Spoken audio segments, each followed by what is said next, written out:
రకరకాల వ్యభిచారతనాలు చూపించేది కాకుండా ల్యాప్టాప్ కేవలం విద్యావంతులకు సంబంధించినటువంటి ల్యాప్టాప్ అది విద్యను తీసుకొని వస్తున్నది. దానికి ల్యాప్ మాదిరిగా కూడా బీగాల మాదిరి కూడా వేశారు. దానికి కేవలం చదువునే దాన్ని చూపిస్తున్నది. అటువంటి ల్యాప్టాప్లు జగనన్న ఇస్తే వీళ్ళ బిడ్డలు మాత్రం ఇంగ్లీష్ మీడియం చదవాలా. జగనన్న ఇచ్చిన ల్యాప్టాప్లు పనికిరాదంటే నిజంగా రామోజీరావు, మళ్ళీ చెప్తున్నా రామోజీరావు నీకు భయపడినారు. ప్రధానమంత్రి నుంచి ఇక్కడ ఉన్న ప్రతి ఒక్కరు కూడా నీకు భయపడతారు. నీ రాతలకి జగనన్న భయపడలా. నీ అవినీతిని కూడా బయట పెడుతున్నాడు. అది జగనన్న చరిత్ర. ఆ మహానుభావుడు ఇంకొకడు ఉన్నాడు. ఆ రాధాకృష్ణ మాట్లాడినాడు. ఆ వెన్నుపోటుదారుడు కూడా మాట్లాడినాడు. ఏమని మాట్లాడినాడంటే పరాసలో కిడ్నీలు దెబ్బతిని దాదాపు 30 సంవత్సరాలు నీళ్లలో వస్తుందా, ఇంకొక దాంట్లో వస్తుందా, కిడ్నీ ఎందుకు చెడిపోతుందని వాటికి రీసెర్చ్ చేస్తే జగనన్న 700 కోట్లు పెట్టి పైప్ లైన్లు పెట్టి ఫిల్టర్ వాటర్ ఇస్తూ అక్కడ పెద్ద కాలేజీ, మెడికల్ కాలేజీ పెట్టి అక్కడ డాక్టర్లు వేసి అక్కడ ఈ రాధాకృష్ణ రాజు మాట్లాడినాడు. పేపర్లో వచ్చింది. చంద్రబాబు అంట 2 రూపాయలకి 25 లీటర్లు మంచినీళ్ళు ఇచ్చాడు. అది చాలంట. నిజంగా అతను యోగ్యత ఉండేవాడా, మనస్తత్వం ఉండేవాడా, మానవుడిగా జన్మించినాడని ఆయన్ని మీ ద్వారా నేను పూర్తిగా అతన్ని డిమాండ్ చేస్తున్నా. ఎందుకు ఈ విధంగా చెప్తున్నానంటే ఒక్క తూరి మీరు ఆలోచించండి. చంద్రబాబునే మారినాను ఒక తూరి నాకు అవకాశం ఇవ్వండి అన్నాడు. 14 సంవత్సరాలు ముఖ్యమంత్రి చేసినాడు. ఎవరికి ఉపయోగపడినాడో చెప్పమనండి. ఇంకొకటి, జగన్మోహన్ రెడ్డి అన్ని సామాజిక వర్గానికి పేదవాళ్ళకి ఉపయోగపడుతుంటే చంద్రబాబు నాయుడికి మళ్ళీ చెప్తుండా నువ్వు మారలా, నీ మనస్తత్వాలు బాగలా, నువ్వు ఎస్సీగా పుడతానని చెప్పినాడు. నీ ఎస్సీలుగా పుడతానని ఎవరైనా ఎస్సీగా పుడతారని కోరుకునే ఆ దరిద్రుడు చంద్రబాబు నాయుడు ఆ ఎస్సీలు కూడా ఇంతకుముందు ఎమ్మెల్యేలు కానీ ఇంతకుముందు ఉండే మంత్రులు కానీ ఆ చంద్రబాబు దగ్గర ఏ విధంగా ఉండారో నాకు అర్థం కాలేదు. కానీ ఎస్సీలు డోర్ టు డోర్ జరిగినప్పుడు ఎస్సీ ఎమ్మెల్యేలు మంత్రులు రాష్ట్రంలో తిరిగితే వాళ్ళు చంద్రబాబు కమ్మ సమాజానికి సంబంధించిన వాళ్ళు చంద్రబాబు కమ్మోళ్ళకి ఏమి చేయలే. చంద్రబాబు కమ్మ సమాజానికి సంబంధించిన మహిళలకి అందరికీ కూడా నవరత్నాలు పడుతూ ఉండదు. చంద్రబాబు సమాజ వర్గానికి సంబంధించిన కమ్మ సమాజానికి కూడా జగనన్న ద్రోహం చేయలే. చంద్రబాబు కమ్మ సమాజానికి ద్రోహం చేసినా ఆ కమ్మ సమాజంలో ఉండేవాళ్ళు మేమందరూ మనకు పక్కనే ఎంఎస్ బాబు మేమందరూ కూడా డోర్ టు డోర్ పోతే ఆ కమ్మ సమాజానికి సంబంధించిన గ్రామాలు పసుపు వేసి పేడ జల్లి అక్కడ శుభ్రత చేశారు. దీన్ని సుప్రీంకోర్టును కూడా నేను డిమాండ్ చేస్తున్నాను. దీనికి అంటరాని కేసులు పెట్టాలా. ఎస్సీ యాక్టు ముందు చంద్రబాబు పైన పెట్టాలని నేను డిమాండ్ చేస్తున్నా. కానీ తెలుగుదేశంలో ఎమ్మెల్యేగా ఎస్సీ పోతే వాడు పనికి వస్తాడంట. వాళ్ళకి వైఎస్ఆర్ పార్టీ అభివృద్ధి చేసే కార్యక్రమాలు చేస్తే వాళ్ళు పనికిరారంట.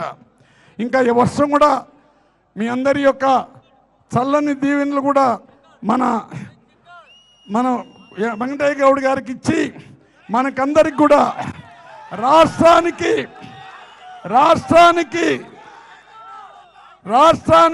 ఒకే ఒక సింహం జగన్మోహన్ రెడ్డి. ఆ సింహాన్ని ఎవరు అన్ని మంది ఒకటైనా కానీ ఆ సింహాన్ని కదిలించలేరు. ఆ సింహం 30 నుంచి 40 సంవత్సరాలు పరిపాలిస్తుంది. ఆ సింహం అడుగుజాడల్లో అడుగులో అడుగు వేస్తూ మన సింహం కూడా మన పెద్దిరెడ్డి రామచంద్రెడ్డి కూడా మనకందరికీ అండగా ఉన్నారు. వారు కూడా రైతుల కోసం మీకు అందరికీ తెలుసు. ఇప్పుడు రెడ్డప్ప గారు మీ ఆశీస్సులతో వచ్చాడు. పాపం టెన్షన్ పడిపోతుండు.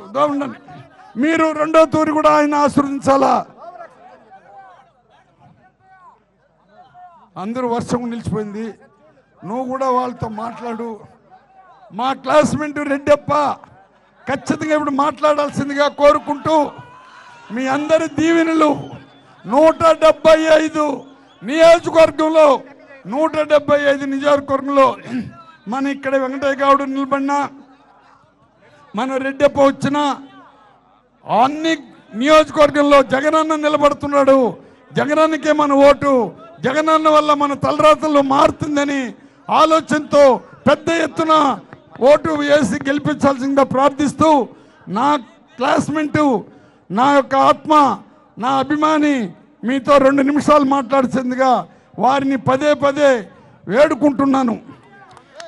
యాక్చువల్గా వైఎస్ఆర్ కాంగ్రెస్ పార్టీకి కట్టప్ప ఈరోజు మా రెడ్డప్ప గారు ఈరోజు ఈ వేదిక ద్వారా మీ అందరికీ తెలియజేస్తా ఉన్నా, గతంలో ఉన్నటువంటి ఎవరైనా పార్లమెంట్ సభ్యుల్ని మీరు చూసారా అడుగుతా ఉండా. గతంలో మీరు ఎప్పుడైనా ఎంపీ గారిని చూసారా అడుగుతా ఉండా. మన పార్లమెంట్ సభ్యులు గౌరవనీయులు ఎన్ రెడ్డప్పన్న గారు ప్రతి గ్రామంకి వెళ్తున్నారు, ప్రతి ఊరికి వెళ్ళి అక్క చెల్లెమ్మలతో అన్నతమ్ములతో ముచ్చట్లు చెప్పి ప్రతి మనిషితో కలిసిపోయి ఈరోజు గొప్ప స్థాయికి మళ్ళీ వెళ్ళాలి. మనం అందరం మళ్ళీ నన్ను ఇక్కడ శాసనసభ్యుడిగా, ఆయన పార్లమెంట్ సభ్యుడిగా చేయాలని మిమ్మల్ని అందరినీ కోరుకుంటూ ప్రసంగించాల్సిగా కోరుకుంటూ ఉన్నా. మన అందరి దేవుడు, ముఖ్యంగా ఎస్సీ ఎస్టీ బీసీ మైనారిటీల దేవుడు ఎవరైనా ఉన్నారంటే ఆంధ్ర రాష్ట్రంలో ఒక ముఖ్యమంత్రి జగన్మోహన్ రెడ్డి ఉన్నాడు మనకు దేవుడుగా. ఆయన అడుగుజాడుల్లో మేమంతా నడుస్తున్నాము. మీకు అందరికీ తెలుసు, తెలుగుదేశంలో ఉన్న వాళ్ళు ఎవరున్నారంటే, ఏ బాబు, తెలుగుదేశంలో ఉన్న వాళ్ళంతా నీతి లేని వాళ్ళు, నీతి లేని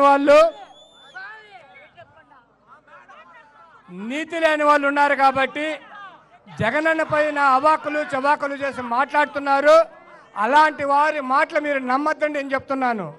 దానికి నిదర్శనం ఏమంటే, ఇక్కడ జగనన్న ఆశీస్సులతో ఫ్యాన్ గుర్తు పైన గెలిచిన అమర్నాథ్ రెడ్డి మంత్రి అయిన తర్వాత సిగ్గు లేకుండా తెలుగుదేశానికి వెళ్ళిపోయి చంద్రబాబుతో మంత్రి తీసుకున్నాడంటే అలాంటి వారికి మళ్ళీ ఓట్లు వేయాలి. నిజంగా మనము నీతి గల వాళ్ళం, మనము ఈ తాలూకాలో నీతి గల వాళ్ళు అయితే ఒక్క ఓటు కూడా తెలుగుదేశానికి కానీ అమర్నాథ్ రెడ్డికి వేయకూడదు. తర్వాత చంద్రబాబు నాయుడు మన రాష్ట్రంలో ఓటరుగా లేడు, వేరే రాష్ట్రంలో ఓటరుగా ఉన్నాడు. మొన్న తగుదనాన్ని మా మాటలు తట్టుకోలేక శాంతిపురంలో కాంపౌండ్ వాళ్ళు గోడ కడితే జైలుకి వెళ్ళిపోయినాడు. కాంపౌండ్ వాళ్ళు గోడ కట్టిందని జైలుకి వెళ్ళిపోయినాడు. ఇల్లు కట్టితే మాత్రము తెలుగుదేశం సర్వనాశనం అయిపోతుంది. ఇదే నా శాపము. దీనికంతా కారకుడు ఎవరైనా ఉన్నాడంటే జగనన్న మగాడు. ఈ రాష్ట్రంలో ఎవరైనా మగాడు ఉన్నాడంటే, నీతి కలిగిన వాడు ఉన్నాడంటే రాజశేఖర రెడ్డి కొడుకు జగన్మోహన్ రెడ్డి ఒక్కడే ఉన్నాడని చెప్తున్నాను. ఆయన అడుగుదాడుల్లో మనమందరూ రేపు జరగబోయే ఎన్నికల్లో 175కు 175 ఓట్లు సీట్లు గెలిపిస్తే 175కు 175 సీట్లు గెలిపించాలి. మనమందరూ మగవాళ్ళు అనిపించుకోవాలి. రేపు జరగబోయే ఎన్నికల యుద్ధము పేదవారికి పెత్తందారులకు యుద్ధం జరుగుతూ ఉంది. కాబట్టి ఆ యుద్ధంలో పేదవాళ్ళు, ఎస్టీ ఎస్సీ బీసీ మైనారిటీలు అందరూ కూడా ఏకదాటిగా ఓట్లేసి, ముఖ్యంగా మహిళలు, వెనుకబడిన వర్గాలు, జగనన్న అభిమానులందరూ ఫ్యాన్ గుర్తు పైన ఓటేసి 175 సీట్లు గెలిపించిన రోజు మనం జగనన్నకు న్యాయం చేసిన వాళ్ళు అవుతాం. కాబట్టి ఇప్పటికే చాలా కాలాతీతం అయిపోయింది. కాబట్టి ఎక్కువ మంది మాట్లాడినారు. కాబట్టి రేపు జరగబోయే ఎన్నికల్లో వెంకటే గౌడ్ని అత్యధిక మెజారిటీతో గెలిపించి అదేవిధంగా ఎంపీకి నన్ను కూడా గెలిపిస్తారని ఆశిస్తూ నా ఇలవేల్పు పెద్దిరెడ్డి రామచంద్రారెడ్డి ఈ జిల్లాకు పెద్దగా ఉన్నాడు. కాబట్టి పెద్దిరెడ్డి రామచంద్రారెడ్డి కుప్పానికి ఇన్ఛార్జిగా ఉన్నాడు. కాబట్టి కుప్పంలో ఖచ్చితంగా భర్తను అత్యధిక మెజారిటీతో ఎమ్మెల్యేగా మనమందరూ గెలిపించుకోవాల్సిన బాధ్యత మనకుంది. కాబట్టి మనమందరూ ఫ్యాన్ గుర్తుపైన ఓటు వేయాలని మరీ ప్రార్థిస్తూ, మనందరూ జగనన్నను మరొకసారి సీఎం చేయాలి, జగనన్నను మరొకసారి సీఎంగా చూడాలని మనం అందరూ భగవంతుని ప్రార్థిస్తామని కోరుకుంటూ నాకు ఈ అవకాశం మీకు అందరికీ ధన్యవాదాలు తెలుపుకుంటున్నాను. జగన్ తర్వాత